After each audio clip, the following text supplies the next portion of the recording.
যে টপিকটি নিয়ে আমি আপনাদের সামনে আজকে কথা বলতে চাই, টপিকটি অনেক গুরুত্বপূর্ণ। টপিকটি হচ্ছে হিউম্যান রিসোর্স ডেভেলপমেন্ট, মানব সম্পদ উন্নয়ন। কারণ আল্লাহ তাআলা আমাদের যা দেখ আর না দেখ এটা দিছে। মানুষ আর মানুষ, 18 কোটি মানুষ, ঠিক কিনা? এই 18 কোটি জনসংখ্যার দেশে বসবাস করে আমরা খুশি না বেজার? খুশি হইতে হবে, বেজার হইেন না। জাপানের খবর জানেন? তাদের গ্রোথ রেট নিচের দিকে, উল্টো। জনসংখ্যা নাই, বাচ্চা নিলে, সন্তান নিলে গভর্নমেন্ট তাদের টাকা দেয়। আমাদেরকে আল্লাহ তাআলা দয়া করে, মায়া করে এই সম্পদটা দিয়েছেন।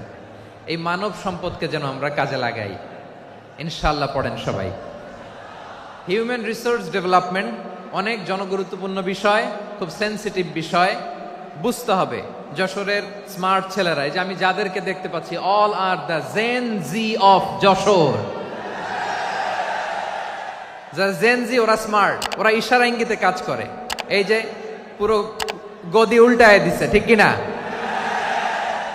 24-এর ছাত্র নাগরিক অভ্যুত্থান আমাদের দেখিয়ে দিচ্ছে কিভাবে চোখের ইশারায় গদি উল্টে দিতে হয়। তো এই জেনজিদের নিয়ে বসেছে, ওরা তো স্মার্ট, ওরা ডিস্টার্ব করবে না। মেহরবানি করে আমার সাথে কানেক্ট করো, 1 to 1, brain to brain, eye to eye, eye contact করো আমার সাথে। তাকাও, কষ্ট হলো আমার দিকে তাকাও, আওয়াজ করা যাবে না, আমার দিকে তাকাও। প্রিয় ভাইয়েরা,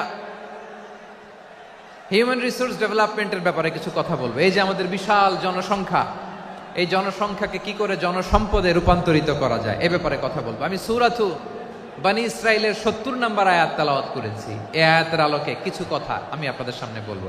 আল্লাহ তাআলা ইরশাদ করছেন, ওয়ালাকাদ কাররামনা বনী আদম ওয়া হামালনাহুম ফিল বাররি ওয়াল বাহরি ওয়া রাযাকনাহুম মিনাত তাইয়্যিবাত ওয়া ফাদ্দালনাহুম আলা কাসীরিম মিম্মান খালাকনা তাফদীলা।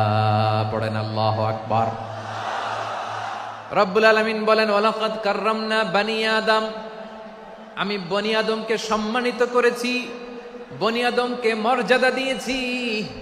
ওয়া হামালনাহুম ফিল বাররি ওয়াল বাহর, বনী আদমকে জলে, স্থলে, স্থলে এবং সমুদ্রে চলাচলের বাহন দিয়েছি। ওয়া রাযাকনাহুম মিনাত তাইয়্যিবাত, তাদেরকে পবিত্র রিজিকের বন্দোবস্ত করেছি। ওয়া ফাদ্দালনাহুম আলা কাসীরিম মিম্মান খালাকনা তাফদীলা, আর আমি আল্লাহ যাদেরকে সৃষ্টি করেছি তাদের মধ্য থেকে বনী আদমকে আমি শ্রেষ্ঠ বানিয়েছি। আমরা শ্রেষ্ঠ, আমরা আশরাফুল মাখলুকাত। আমরা কি? এই যে এমনি চিল্লাচিল্লি করে, জিজ্ঞেস করলে বলে না। আমরা আশরাফুল মাখলুকাত। আমরা কি? শ্রেষ্ঠ, সবার চেয়ে সেরা। আমাদের মতো করে আল্লাহ কাউকে বানায় নাই। 2 পায়ে ভর করে, শির দ্বারা এরকম স্ট্যান্ড রেখে মাথা উঁচু করে দাঁড়াতে পারে এরকম কোন প্রাণী পৃথিবীতে আছে? এজন্য আল্লাহ বলেন, ওয়ালাকাদ কাররামনা বনী আদম, আমি বনী আদমকে সম্মানিত করেছি, তাদেরকে আমি মর্যাদা দিয়েছি। তাদেরকে আমি যত মর্যাদা দিয়েছি, আমার কোন সৃষ্টিকে এত মর্যাদা দেই নাই। পড়েন সুবহানাল্লাহ। I have dignified the status of the sons of Adam. আদমের সব সন্তানের মর্যাদা আমি বাড়িয়েছি। আল্লাহ এখানে বলেননি ওয়ালাকাদ কাররামনাল মুমিনিন, আমি মুমিনের মর্যাদা বাড়িয়েছি, বলেছেন? আল্লাহ এখানে বলেন নাই ওয়ালাকাদ কাররামনাল মুসলিমিন, আমি মুসলিমের মর্যাদা বাড়িয়েছি। আল্লাহ বলেছেন ওয়ালাকাদ কাররামনা বনী আদম, আমি বনী আদমের সম্মান বাড়িয়েছি। হোক সে মুমিন কিংবা কাফের, মুসলিম কিংবা মুশরিক, আস্তিক কিংবা নাস্তিক, আরব কিংবা অনারব, যেই হোক না কেন, আদম সন্তান সবগুলার মর্যাদা বাড়ায় দিয়েছে কে? সবার মর্যাদা আল্লাহ বাড়িয়েছে। মানুষ হিসেবে মর্যাদা। বিশ্বনবী সাল্লাল্লাহু আলাইহি ওয়াসাল্লাম ইহুদির লাশ দেখে দাঁড়িয়ে গেলেন। কার লাশ? আমার যশোরের ভাইয়েরা আওয়াজ করে বলুন, কার লাশ? ইহুদির লাশ দেখে দাঁড়ায় গেলেন। সাহাবারা বললেন, ইয়া রাসূলুল্লাহ, আপনি দাঁড়ালেন যে, এটা তো ইহুদির লাশ।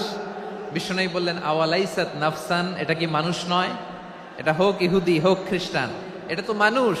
আমি মানুষ দেখে দাঁড়িয়েছি। আই স্যালিউট দ্য হিউম্যানিটি, আমি মানবতাকে সম্মান করেছি। পড়েন সুবহানাল্লাহ। তাহলে এই জমিনে মানুষের মর্যাদা বেশি, হোক আস্তিক, হোক নাস্তিক, হোক মুমিন কিংবা কাফের। আদমের সন্তান হলে, মানুষ হলেই তার মর্যাদা বাড়িয়েছে কে? আমার কলিজার টুকরা যশোরের ভাইয়েরা, মানুষের মর্যাদা আল্লাহ এত বাড়িয়েছেন, মানুষ জীবিত থাকলেও যেমনি মর্যাদাবান, মরে গেলেও মর্যাদাবান। সুবহানাল্লাহ পড়েন।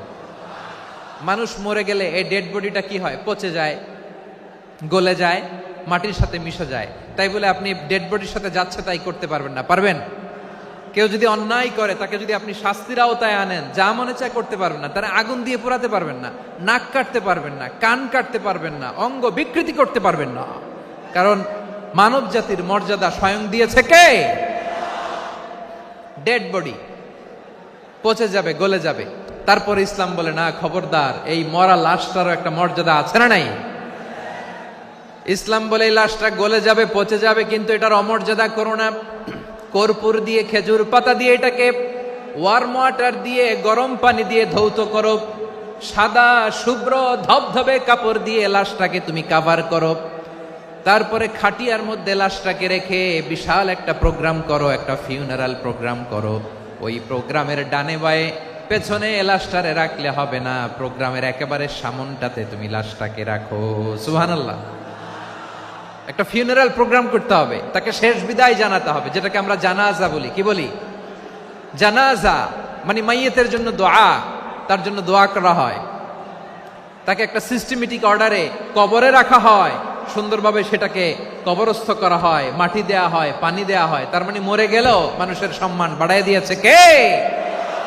এজন্য আল্লাহ বললেন, ওয়ালাকাদ কাররামনা বানি আদম, বনি আদমের সম্মান মর্যাদা আমি আল্লাহ বাড়িয়ে দিয়েছি। মানুষের সম্মানে তুমি কখনো আঘাত করো না, ঠিক কি না? তাহলে ভাই, প্রথম মেসেজ হচ্ছে, the first and foremost message tonight to the people of Jessore. Allah বলেন, I have dignified the status of son of Adam. আমি বনি আদম সবার মর্যাদা বাড়িয়ে দিয়েছি, হোক আস্তিক নাস্তিক, হোক কাফের কিংবা মুশরিক, তার মর্যাদা বাড়াই দিছে কে? যখন বন্যা হয়, আমরা ত্রাণ নিয়ে যাই, আমরা শুধু মুসলমানদেরকে ত্রাণ দেই নাকি?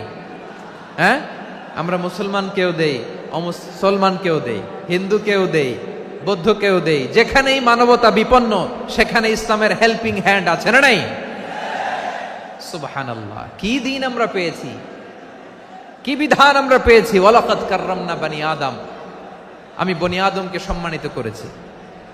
এরপর আল্লাহ বললেন, ওয়া হামালনাহুম ফিল বাররি ওয়াল বাহর, মানুষকে স্থলে এবং সমুদ্রে চলাচলের বাহন আমি দিয়েছি। স্থলে কিভাবে চলবে, জলে কিভাবে চলবে, এই বাহনের ব্যবস্থা করেছে কে? এই জেনজি, এই সামড়া, ইরাম করতেছো কিসের জন্য? হ্যাঁ, ইরাম করলে চলবি? হ্যাঁ, বস বস বস বস। আওয়াজ করতেছো কেন? দিবানা, কথা বলতে দিবানা আমাকে? তো এইটা বুঝি তোমাদের ভালোবাসার নমুনা? তোমাদের ভালোবাসার কারণে যদি আমি কোথাও দাঁড়াতেই না পারি, কোথাও বসতে না পারি, কোথাও দুটা কথা বলতে না পারি, এই ভালোবাসা দিয়ে কি হবে আমার? বরং ঘামতে ঘামতে ঘর্মাক্ত হব, রক্তাক্ত হব। কিন্তু সেন্ট্রাল থেকে, সেন্ট্রালি যে ইনস্ট্রাকশন আসবে, সেই ইনস্ট্রাকশনের এক চুল আমরা ডানে বায়ে যাব না। এইটা গণজাগরণের জন্য এইটা দরকার, ইসলামী বিপ্লবের জন্য এইটা দরকার। তো আধা ঘন্টা ধরে যদি তোমাদেরকে থামানোই না যায়, এই লস্কর দিয়ে আমি কি করব? আল্লাহর ওয়াস্তে নো নো নো স্লোগান, চুপচাপ একেবারে আমার দিকে তাকাও। আল্লাহ বললেন, ওয়া হামালনাহুম ফিল বাররি ওয়াল বাহর, জলে স্থলে আমি চলাচলের যানবাহনের ব্যবস্থা করেছি। আমরা স্থলে ঘোড়ার উপরে চড়ি, উটের উপরে চড়ি, গাড়ির উপরে চড়ি। এই যে গাড়ির ইঞ্জিন বানাইছি আমরা, এটার মেধা দিয়েছে কে? আবার সাগরের মধ্যে আমরা নৌযান, জলযান, বড় বড় জাহাজ দিয়ে এক মহাদেশ থেকে আরেক মহাদেশ যাই, এক দেশ থেকে মালামালগুলো আরেক দেশে পাঠাই। সাগরের ভেতরে নৌকাগুলোরে ধরে রাখলো কে? ওয়াল ফুলকিল্লাতী তাজরি ফিল বাহরি বিমা ইয়ানফাউন নাস। মানুষের উপকার আছে এরকম সরঞ্জামাদি নিয়ে সাগরের উপরে বিশাল বিশাল জলযানগুলো চলে, এগুলো ডুবে যায় না, কাত হয়ে যায় না, পড়ে যায় না। এগুলোকে স্থিতিস্থাপকতাকে ঠিক করে রাখলো কে? আপনারা জাহাজ দেখেছেন? জাহাজ, হ্যাঁ, বাড়ি চট্টগ্রাম হইলে দেখতে পারতেন।